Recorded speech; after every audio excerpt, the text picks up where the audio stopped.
Hi everyone, my name's Ben Beeler, and I'm on YouTube today to share something with you that is really important to me and that I think should be um, oh so important to a lot of people.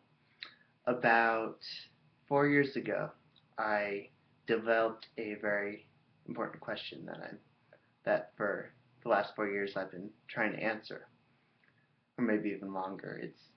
I think it's a fundamental question that all of us ask, but we tend to not get very far with it because of all the different information out there, our willingness to defy cultural expectations and um, cultural beliefs and cultural practices. But anyway, 4 years ago, I had this question. The question was, how can I optimize my athletic performance and vitality through nutrition? I think this is a question that a lot of us ask, and some of us are willing to try everything and figure out how exactly we can do that. So, little story about me and diet. Um, I've been lactose intolerant my whole life. Could never even come close to digesting dairy. So I gave it up, and I was happier for it. And by the time I got to high school, I started having problems whenever I was doing a workout for cross country. I would have some acid reflux going on, and I couldn't figure it out. What was doing this? I was eating well before my workouts, um, but I just kept throwing up in my mouth, and it was uncomfortable, and I couldn't run, and that was very frustrating because I wanted nothing more. So we went to the doctor. The doctor said, "Oh, it'll pass, whatever, it's not a big deal." Uh, that didn't work. Um, and my mom then suggested that I try going gluten-free. And I went gluten-free, and it worked. The problem went away, and I was able to run again. Um, and throughout high school, I went to the nutritionalist. I got the capsules. I got the whey protein. So although I was, gluten and dairy free, I was kind of doing the normal American thing. I was eating plenty of meat, plenty of eggs. I was eating some refined sugars, chocolate. What else? Salami, potato chips. I had a big thing for potato chips. Um, so it was, a so-so diet. There wasn't really any fast food in it. Um, and as I went through high school, I progressively refined my diet and started picking up books here and there and got a little bit cleaner and cleaner and cleaner. Gave up refined sugar at some point, and that did me a lot of good. And by the time I got to college, again, I had some stomach issues. What would happen is I would eat animal protein, meat, dead animal flesh, about 4 to 5 hours before a workout, and it wouldn't digest. And I was incredibly frustrated with that because I just figured my body's not working correctly. What's going on here? And a teammate of mine told me that he was going vegetarian before workouts to avoid that problem. So I did that, and then I started wondering, well, if I can't digest it before workouts, why am I eating it at all? That doesn't make a lot of sense to me. So I started poking around. Um, why do we need it? Is there some vitamin in meat? I wasn't really worried about the protein issue because, I don't know anybody who's protein deficient, and chances are you don't either because the only way you can be protein deficient is if you're calorie deficient. Um, so I went off meat and, kind of experimented here and there with veganism, picked up some books, and I was really interested in it. I heard about Scott Jurek, a great vegan ultramarathoner athlete who was doing it on a vegan diet, and if he could do it, why couldn't I? Um, it made sense to me. I noticed that when I wasn't eating animal protein, my body needed to do a lot less work to digest the food I was eating, and it could obviously therefore assimilate it faster. So at this point, it was a very intuitive reason to me that vegan was part of the answer to maximize my athletic performance and vitality through nutrition. So I started trying to find more information. I went online. I saw tons of articles saying if you're vegan, you need to supplement with vitamin D, iodine, all these crazy things. And I was tired of that because I did that all throughout high school. I never got healthier. It never worked. I just kept having to go back to this applied kinesiologist and having her tell me, oh, you're going to take these 10 supplements for the next 4 weeks. And that didn't make any sense to me. She wasn't able to establish a consistent protocol. So the first thing that I really found is I talked to a guy who's the publisher or a publisher of Vegan News Magazine. His name is Joe Conley, and I'm like, okay, Joe, what do I need to supplement with on a vegan diet? And if I do need to supplement, is vegan even the correct diet? And he had all the answers, and he said, no, you don't need to supplement. You might have to take some vitamin B12, and that's an issue.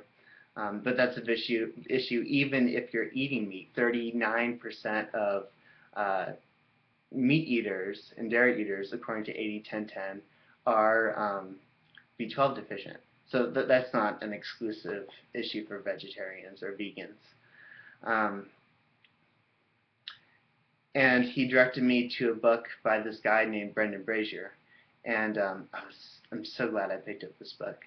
Brendan Brazier was a Ironman triathlete, and he had the same questions that I did: is how do I feel my absolute best through nutrition?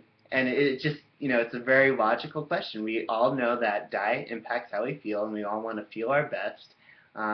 So we think about changing the way we eat. And what Brendan did was he created this program through his studies to try to do that himself. And he made it very, very simple and easy to follow. And I was so glad to have this book on my hands. I'm like, great, I want the answer, and this guy's already done it for me. Well, I've done that for about a year. Maybe not quite eating the correct ratio of calories on his changed food pyramid with green leafy vegetables on the bottom and seeds and fruits and legumes on the next level and that kind of thing. And I had a great amount of success on it. But there was one question that really wasn't being answered for me, even from Brendan. Brendan said that raw food has greater value because it digests easier. And I want the food that digests the easiest. So why not eat an entirely raw food diet? I wanted to find this out so bad because I wanted to know how to feel my absolute best. And I knew I was closer, but I knew I wasn't quite there. So, occasionally I'd experiment with the raw food diet, and what would happen is I'd feel great from the beginning, and then I'd get hungry, and I need to go to nuts and seeds, and usually mixing them with sugar in order to satisfy my hunger, and then I'd feel like crap. So, there's something there. And so about 3 weeks ago, I was sitting at my local ashram, and I was asking the raw food chef across from me, what do you know about maximizing vitality through nutrition? How can an athlete like me, working out like 3 hours a day, yoga, asana practice an hour and a half in the morning, hour and a half of running in the afternoon, every day, eat a raw food diet? Without, going to the nuts and seeds, which I know make me feel terrible. And he started telling me about this diet called the 80-10-10, which is basically a fruit-based raw vegan diet. You just eat produce and, like an ounce of nuts for dinner. And, at first I thought, like, fruit-based? Like, really? That's wacky. And then I started to think about it. And then, the more I thought about it, the more it made sense. And so it was 4 days before this big race. I was running my first ultramarathon, 31.6 miles, on my birthday, my 21st birthday. Very special experience. And it's risky to change your diet significantly right before a race like that, of course. But I did it. I was in San Francisco. I went to the Chinese market. I bought 2 cases of mangoes. I bought endless bananas. I bought dates. I bought young coconuts. I bought durians, just because they're awesome. Um, Bought a whole bunch of fruit, and I just did it. And I had some detox symptoms. I had some problems sleeping at first, um, but I could just feel this incredible energy and clarity in my body. And when I got to the race course, I felt great, and I was drinking coconut water throughout the race and date gels, and they're giving me so much energy that I had like this. I want to say like I had my sugar levels felt so stable and strong that I didn't want to eat anything sweet 21 miles into the race. In fact, my crew guy handed me coconut water instead of water, and it was so sweet I couldn't drink it, and I had to toss the water bottle to the side.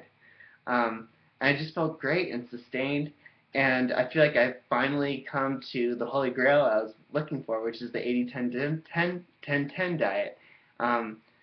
Which basically just means getting most of your calories from fruit, just eating produce. It's just that simple. I just didn't know that you can eat that much fruit. Um, so it's just been a great journey, and I feel like I found it. And the question is, can I get enough fruit? And I'm here in Salem, Oregon now, getting ready for my junior year of college, and I find that I can. I went to the farmer's market, and I don't have a car, and I asked the organic apple guy if he'd be willing to drop them off for me, and he sells me #2 extremely ripe apples for 60 cents a pound. I bought a box of 40 pounds of them. I pick up 30 bananas in my backpack on my bike, like every day. I have dates coming from California. Um, what else? You eat a ton of produce. Sometimes I even go to the dining hall, and it's all you can eat for $6, and I just load up on salad and tomatoes and red peppers from the salad bar and whatever fruit they might have that's ripe, although it's usually not quite ripe enough for me to eat a lot of it. Um, so yeah, I love the food I eat, and it loves me back, and I think it's so important that we get this information out here. Not just because of how good it is for our bodies, but how good a vegan diet is for our planet and the people we share it with. The people we share it with and the animals we share it with. And like I said, I was into health and found it.